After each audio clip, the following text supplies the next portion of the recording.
Hi guys, it's your Island Girl and I'm back with another one for you today. And today I am reacting to Six Lies America Told Me. Okay, so this is Jovi's home and she's living in Europe. So she's explaining the lies that she was told while living in America. So we're going to get right into this one. Um, Come on in, wrap back, put a smile on your face, and enjoy. To all my regular schmegglers, day one, sweetie pies, sweetie poos, come on in, wrap back. Put a smile on your face and enjoy this reaction with the island girl. All right, so let's get straight into this video because she's telling her experience based on now not living in the US and living overseas, the European region. See the lies that she was told. She was told. All right, here we go now. The approach to poverty and disability. And I felt, or it was my impression, again, in the United States, that poverty needs to be not seen, So what they would do, or what is done in a lot of cities, is you have districts or areas, the projects or whatever, where you have social or low income housing, and they're kind of lumped in one area. And then you have everyone else that is not on social housing or benefits living in another area. This kind of division or divide creates two very different Americas. The glam, rich America that some people see, and then the very, very impoverished, awful America that is the reality for so many millions of people. In Europe, it's not like that. In Europe, you have all the social housing intermixed with regular housing. And I think that for me, it was a big wake-up call to see how that looks and how it actually functions. And you don't have these like ultra super rich, like gated neighborhoods the way that you do in the States, because you don't need to keep anyone out because you're sharing a neighborhood with them. Like everybody cares about the neighborhoods because they're all living there together. It was a Interesting. real mind shift for me when I was told that there's also, low income housing the one street over, or, on my same street as, the very fancy international organization that I was working at, and where I was living in that very, very posh neighborhood. And at first, no lie, I did not like it because I was afraid, because I had come in with this mentality that anyone who's poor is going to want to rob me or steal my bike, and that's just not the case. Because I didn't live among poorer people, and because I didn't have experiences and interactions with them on a regular basis, I had all of these judgments or preconceived notions about them in my mind that were wrong, that were absolutely wrong.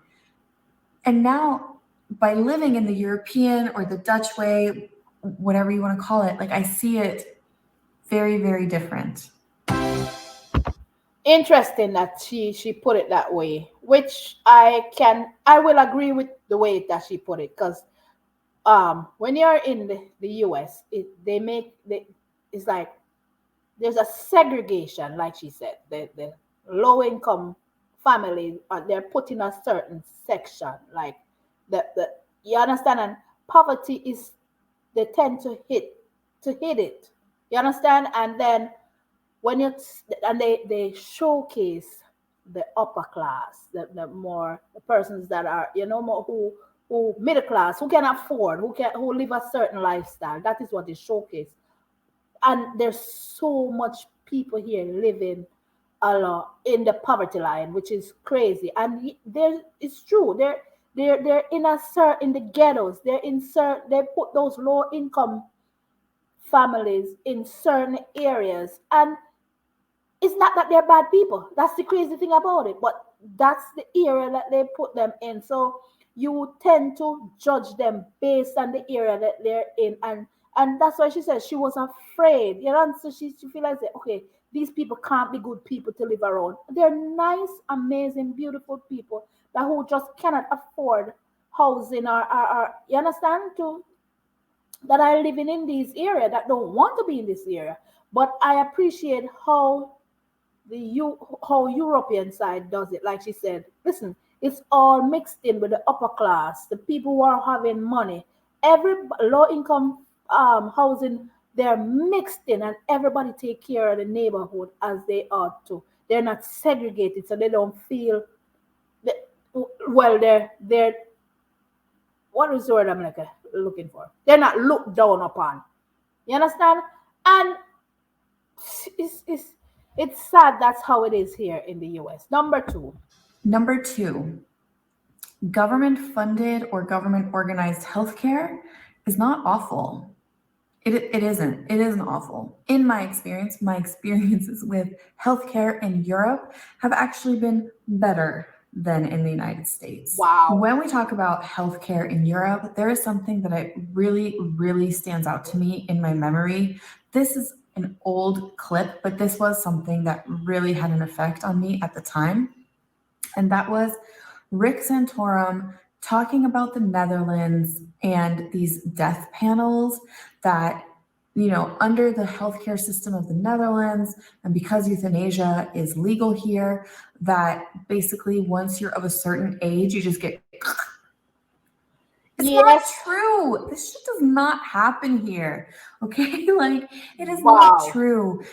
You don't become a burden to the healthcare just because you're older. And in fact, I would argue that because Europeans have more access to regular health, like regular checkups and doctor visits and things, because we have insurance that is affordable or free, depending on which European country you live in, you're going to be able to treat and diagnose things earlier before they become a real problem and you end up in the emergency room. So, that whole thing of like, ooh, the healthcare really sucks if you are living, like if it's government regulated or government funded.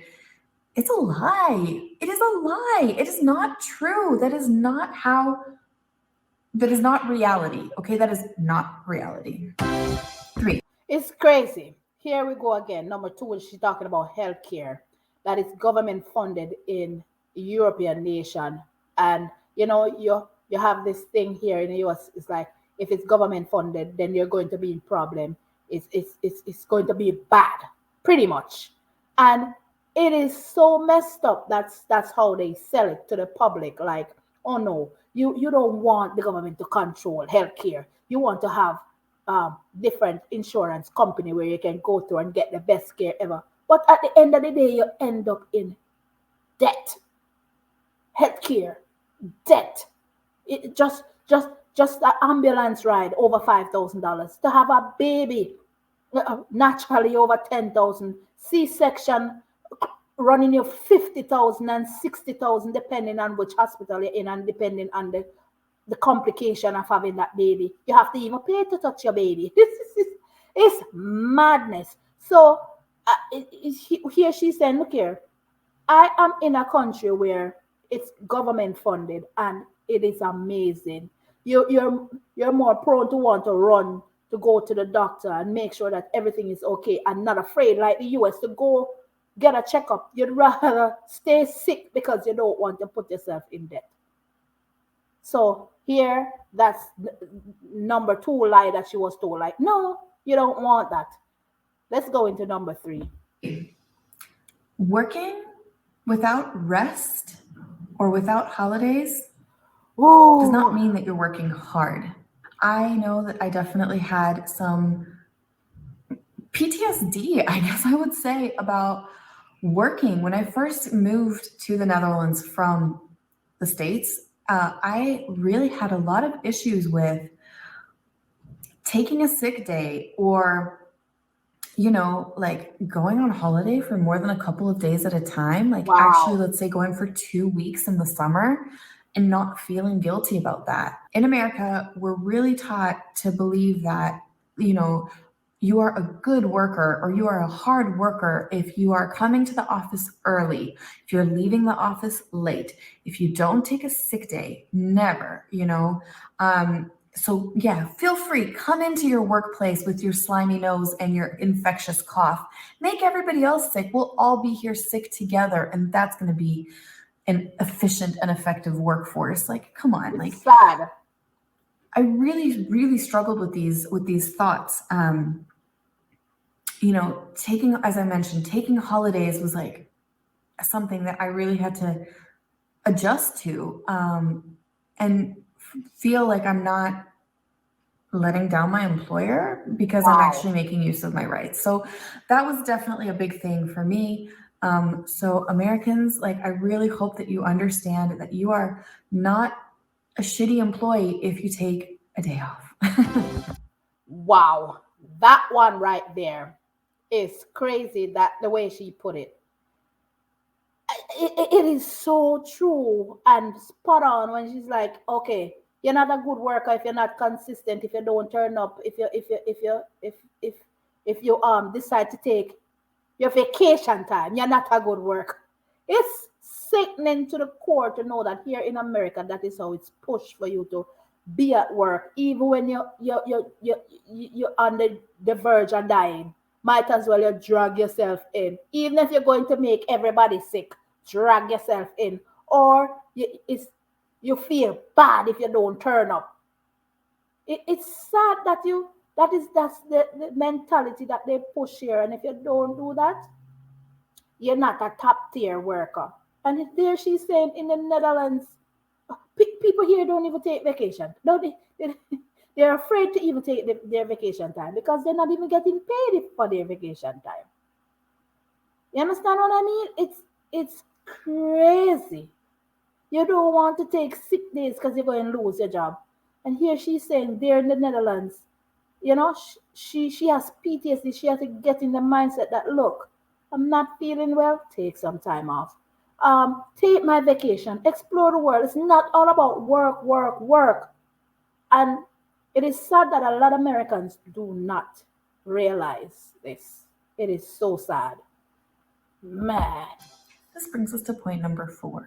Capitalism and consumerism Ooh. are not the most worthy of ideals. When I lived in the States, my absolute favorite pastime was shopping. Yep. I loved going shopping for, makeup, whatever, shoes.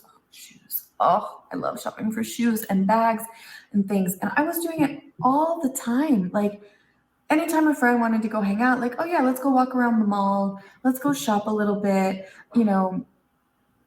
it was always about getting more stuff, more Yep. new stuff, like showing off Bigger that stuff. stuff.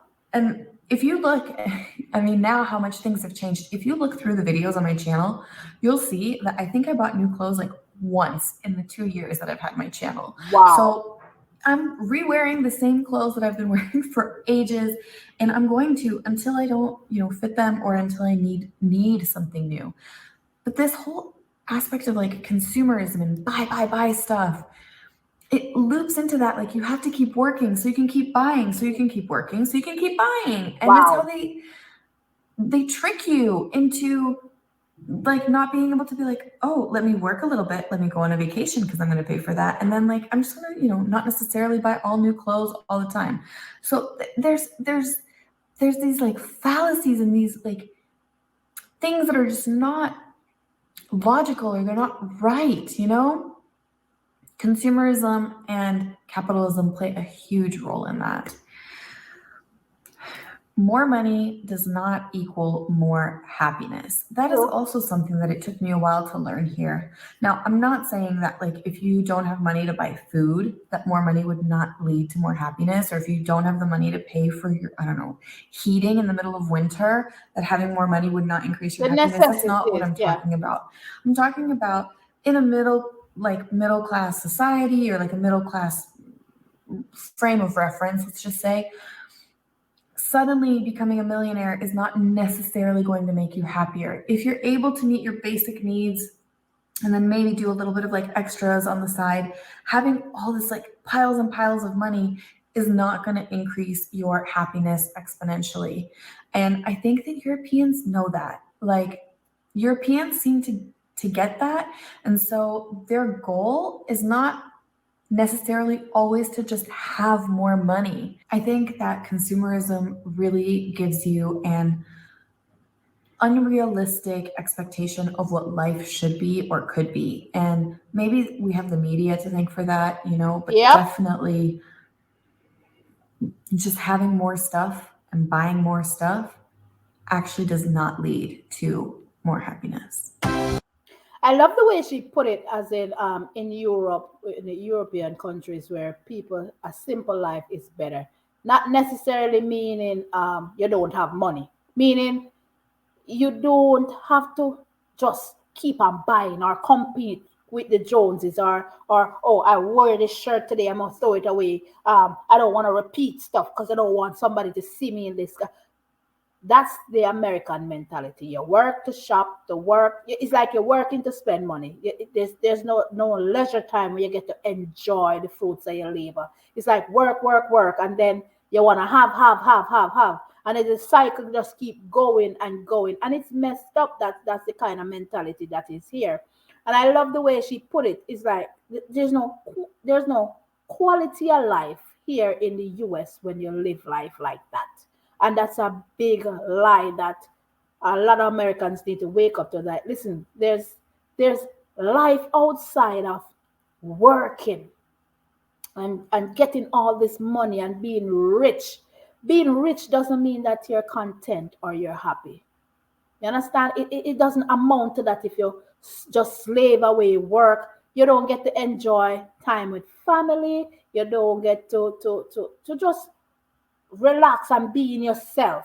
You understand what I mean? Enjoy what you work for. You understand?